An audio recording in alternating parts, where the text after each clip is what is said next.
اور یاد کرو جب ہم نے آپ کی طرف جنوں کے ایک گروہ کو متوجہ کیا کہ وہ قرآن سنے، پس جب نبی کے پاس پہنچ گئے تو ایک دوسرے سے کہنے لگے خاموش ہو جاؤ۔ پھر جب تلاوت ختم ہو گئی تو اپنی قوم کو خبردار کرنے کے لیے واپس لوٹ گئے، کہنے لگے اے ہماری قوم، ہم نے یقیناً وہ کتاب سنی ہے جو موسیٰ کے بعد نازل کی گئی ہے، جو اپنے سے پہلی کتابوں کی تصدیق کرنے والی ہے، جو سچے دین اور راہ راست کی طرف راہبری کرتی ہے۔ اے ہماری قوم، اللہ کے بلانے والے کا کہا مانو، اس پر ایمان لاؤ تو اللہ تمہارے گناہ بخش دے گا اور تمہیں المناک عذاب سے پناہ دے گا۔ اس موقع پر جن آپ کے سامنے نہیں آئے تھے، نہ آپ نے ان کی آمد کو محسوس کیا تھا، بلکہ بعد میں اللہ نے وحی کے ذریعے سے آپ کو ان کے آنے اور قرآن سننے کی خبر دی۔ اس کے بعد تو جنوں کے پے در پے وفود حاضر ہونے لگے اور آپ سے ان کی آمنے سامنے ملاقاتیں ہوتی رہیں۔ چند روز بعد رسول اللہ صلی اللہ علیہ وسلم نخلا سے نکل کر مکہ معظمہ روانہ ہوئے۔ آپ کو اللہ کی طرف سے کشادگی اور فراخی کی امید تھی، جبکہ قریش کی طرف سے شر اور گرفت کا ڈر بھی تھا، اس لیے آپ نے احتیاط فرمائی۔ مکہ معظمہ کے قریب پہنچ کر ہیرا میں ٹھہر گئے اور اخنس بن شریک کے پاس ایک آدمی بھیجا کہ وہ آپ کو پناہ دے، مگر اس نے معذرت کر لی کہ وہ حلیف ہے اور حلیف پناہ نہیں دے سکتا۔ پھر آپ نے سہیل بن عمرو کے پاس یہی پیغام بھیجا، مگر اس نے بھی یہ کہہ کر معذرت کر لی کہ اس کا تعلق بنی عامر سے ہے اور ان کی پناہ بنو کعب پر لاگو نہیں ہوتی۔ اب آپ نے مطعم بن عدی کو پیغام بھیجا۔ مطعم کا دادا نوفل بن عبد مناف نبی اکرم صلی اللہ علیہ وسلم کے جد اعلی ہاشم بن عبد مناف کا بھائی تھا، اور عبد مناف قبیلہ قریش کی سب سے معزز شاخ تھی۔ چنانچہ مطعم نے جواب میں ہاں کر دی اور خود اپنے بیٹوں کے ساتھ ہتھیار بند ہو گیا اور آپ کو بلوا بھیجا۔ آپ تشریف لائے، مسجد حرام میں داخل ہوئے، پہلے خانہ کعبہ کا طواف کیا، پھر 2 رکعت نماز ادا کی، اس کے بعد گھر تشریف لے گئے۔ اس دوران میں مطعم بن عدی اور اس کی اولاد نے مسلح حالت میں آپ کو اپنے گھیرے میں لیے رکھا، اور مطعم نے قریش میں اعلان کیا کہ اس نے محمد صلی اللہ علیہ وسلم کو پناہ دے رکھی ہے۔ قریش نے اس کی اس پناہ کو منظور کیا۔ رسول اللہ صلی اللہ علیہ وسلم کا معمول تھا کہ جب حج کا زمانہ آتا اور قبائل عرب مکہ معظمہ کے قرب و جوار میں اترتے تو آپ ایک ایک قبیلے کے پاس جاتے، اسلام کی تبلیغ فرماتے، میلوں میں جا کر بھی واز فرماتے، قبائل کا دورہ بھی کرتے۔ طائف سے واپس آ کر آپ نے تبلیغی سرگرمیوں کا دائرہ وسیع کر دیا۔ آپ مختلف قبائل کے محلوں میں جاتے یا مکہ سے باہر چلے جاتے، اور کہیں نہ جا پاتے تو راستوں میں کھڑے ہو جاتے، جو مسافر بھی مل جاتا اسے اللہ کا پیغام سناتے۔ آپ کی تبلیغی کوششوں سے جہاں عام آدمیوں نے اسلام قبول کیا، وہاں اثر و رسوخ رکھنے والے خواص نے بھی اس نعمت کو حاصل کیا۔ ان میں سے چند نام یہ ہیں۔ سوید بن صامت رضی اللہ عنہ، یہ انصار مدینہ کے قبیلہ خزرج سے تعلق رکھتے تھے، شاعری اور جنگ میں نمایاں تھے، امثال لقمان کے حافظ تھے، یعنی سابقہ آسمانی صحیفے کے حافظ تھے۔ یہ جب مدینہ منورہ واپس پہنچے تو جنگ بؤاس چھڑ گئی اور اسی میں قتل کر دیے گئے۔ یہ مدینے کے پہلے نوجوان تھے جو آپ کی دعوت سے متاثر ہوئے۔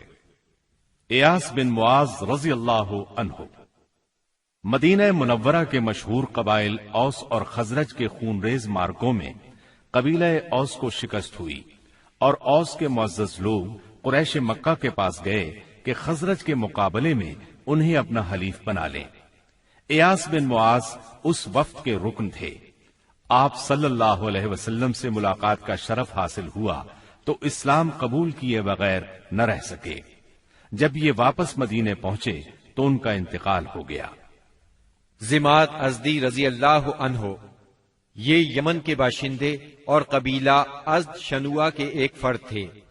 اہل عرب میں جھاڑ پھونک اور تعویذ گنڈے کے لیے مشہور تھے۔ انہیں کسی نے آپ کے بارے میں بتایا کہ آپ پر جنات کا اثر ہے، تو یہ آپ کا علاج کرنے کی غرض سے مکہ آئے۔ اور پہلی ہی ملاقات میں آپ کے ہاتھوں پر بیعت کر کے اسلام قبول کیا، پھر واپس یمن چلے گئے۔ طفیل بن عمرو دوسی رضی اللہ عنہ، یہ یمن کے قبیلے دوس کے سردار تھے۔ وہاں ان کی ایک طرح سے حکومت تھی، خود شاعر تھے، بہت ذہین تھے۔ مکہ میں ان کی آمد پر اہل مکہ نے شہر سے باہر نکل کر ان کا استقبال کیا۔ آپ سے ملاقات کا شرف حاصل ہوا۔ آپ نے اسلام کی تعلیمات سنائی، قرآن کریم کی بعض آیات کی تلاوت فرمائی۔ اللہ کے کلام کے اثر سے وہ بھی ایمان لے آئے۔ ابو ذر غفاری رضی اللہ عنہ یہ یثرب کے اطراف میں رہنے والے تھے۔ رسول اللہ صلی اللہ علیہ وسلم سے ملنے کی خواہش میں پیدل چل کر مکہ معظمہ پہنچے۔ سیدنا علی رضی اللہ عنہ کے ساتھ آپ کی خدمت میں پہنچے۔ آپ نے انہیں اسلام کی تلقین کی۔ ابو ذر اسی وقت مسلمان ہو گئے۔ آپ نے ان سے فرمایا، ابو ذر ابھی اس بات کو پوشیدہ رکھو اور اپنے علاقے میں واپس چلے جاؤ۔ جب تمہیں ہمارے ظہور کی خبر مل جائے تو موقع دیکھ کر آ جانا۔ سیدنا ابو ذر غفاری رضی اللہ عنہ نے عرض کیا، پہلے تو اس خیال سے اپنے مکہ آنے کا مقصد چھپایا تھا کہ کہیں دشمنوں کے ہاتھ نہ لگ جاؤں اور سیدھا آپ کی خدمت میں نہ پہنچ سکوں۔ اب کیا ڈر ہے، میں تو اب کفار کے درمیان اسلام کا اعلان کر کے ہی وطن جاؤں گا۔ چنانچہ ابو ذر غفاری رضی اللہ عنہ کعبے میں آئے۔ وہاں قریش موجود تھے۔ ان کے اجتماع میں بلند آواز سے کلمہ شہادت پڑھا۔ بس پھر کیا تھا، کفار پکار اٹھے، مارو اس بے دین کو۔ کفار چاروں طرف سے ان پر ٹوٹ پڑے، انہیں نیچے گرا لیا اور خوب مارا۔ سیدنا عباس رضی اللہ عنہ نے دیکھ لیا، پکار اٹھے، یہ تو قبیلہ غفار کا آدمی ہے، جہاں تم تجارت کے لیے جاتے ہو اور کھجوریں لاتے ہو، اگر یہ مر گیا تو تم تجارت کے لیے اس طرف نہیں جا سکو گے۔ یہ سن کر انہوں نے ابو ذر کو چھوڑ دیا۔ دوسرے دن وہ پھر خانہ کعبہ پہنچے اور بلند آواز سے کلمہ پڑھا۔ قریش نے پھر مارا۔ آخر چند روز بعد ابو ذر واپس اپنے گھر چلے گئے۔ یہ پہلے صحابی ہیں جنہوں نے اسلام کا کلمہ بلند آواز میں پڑھ کر خانہ کعبہ میں کفار سے مار کھائی اور اسلام کے لیے ہر سختی کو خوشی سے برداشت کیا۔ نبوت کے 11ویں سال موسم حج میں یعنی جولائی 620 عیسوی میں اسلام کو چند کارآمد بیج مل گئے۔ وہ دیکھتے ہی دیکھتے سرسبز و شاداب درخت بن گئے۔ ان کی لطیف اور گھنی چھاؤں میں بیٹھ کر مسلمانوں نے برسوں کے ظلم و ستم کی تپش سے نجات پائی، انہیں راحت نصیب ہوئی۔ ان حضرات کے نام یہ ہیں: اسعد بن زرارہ، اوف بن حارث بن رفاعہ، یہ اوف بن افرا کے نام سے مشہور تھے، رافع بن مالک بن عجلان، قطبہ بن عامر بن حدیدہ، عقبہ بن عامر بن نادی اور جابر بن عبداللہ بن ریاح۔ یہ لوگ 11 نبوت میں حج کے لیے آنے والوں کے ہمراہ آئے تھے۔ چنانچہ یہ لوگ مینا کی گھاٹی میں رات کے وقت باتیں کر رہے تھے کہ رسول اللہ صلی اللہ علیہ وسلم کا گزر اس طرف سے ہوا۔ آپ نے آواز سنی تو ان کا رخ کیا، ان کے نزدیک پہنچ کر فرمایا، آپ کون لوگ ہیں؟ وہ بولے، ہم قبیلہ خزرج کا ایک گروہ ہیں۔ آپ نے فرمایا، یعنی یہود کے حلیف؟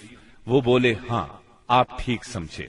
اس پر آپ نے فرمایا، تو پھر کیوں نہ آپ حضرات سے بیٹھ کر کچھ بات چیت کی جائے؟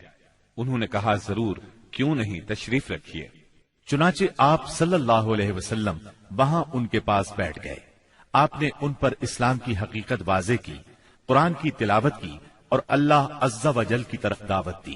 اس پر انہوں نے ایک دوسرے سے حیران ہو کر کہا، دیکھو، یہ تو وہی نبی معلوم ہوتے ہیں جن کے حوالے سے یہود تمہیں دھمکیاں دیا کرتے ہیں، کہیں وہ اسلام لانے میں پہل نہ کر جائیں۔ چنانچہ ان حضرات نے فوراً ہی اسلام قبول کر لیا۔ پھر انہوں نے کہا، ہم اپنی قوم کو ایسی حالت میں چھوڑ کر آئے ہیں کہ کسی اور قوم میں ان جیسی دشمنی نہیں ہے، پس اگر اللہ تعالیٰ انہیں آپ پر اکٹھا کر دے تو ان کے لیے آپ سے معزز کوئی نہیں ہوگا۔ پھر انہوں نے وعدہ کیا، ہم دین کی دعوت دیں گے، آئندہ سال حج کے موقع پر پھر آپ سے ملاقات کریں گے۔ اور پھر جب یہ لوگ واپس مدینہ منورہ گئے تو اپنے ساتھ اسلام کا پیغام بھی لے گئے۔ چنانچہ وہاں گھر گھر اسلام کا چرچا ہونے لگا۔ اسی سال یعنی شوال 11 نبوت میں رسول اللہ صلی اللہ علیہ وسلم نے سیدہ عائشہ رضی اللہ عنہا سے نکاح فرمایا۔ اس وقت ان کی عمر